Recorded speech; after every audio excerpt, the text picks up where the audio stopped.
गुरुजी टेन्शनमध्ये. मनपाच्या शिक्षकांचे 3 महिन्यांपासून पगार नाहीत. उसणवारीवर चालवतायत घर. सध्या अहिल्यानगरमधील गुरुजी टेन्शनमध्ये आलेत, कारण त्यांच्या खिशात खर्चालाही पैसे राहिले नाहीत.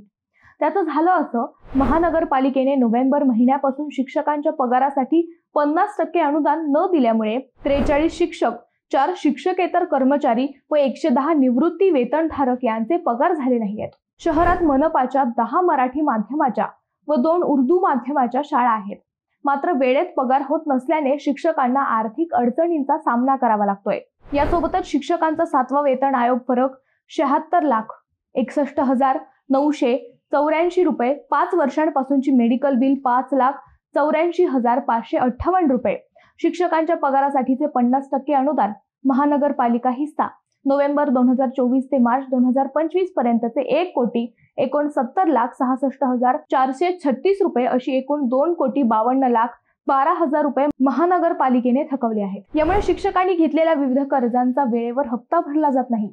त्याने शिक्षकांचे सिबिल खराब होत आहे. त्यामुळे शिक्षकांना कोणाकडूनही कर्ज मिळत नाही. उसणवारी करून शिक्षकांना कुटुंब चालवावे लागत आहे.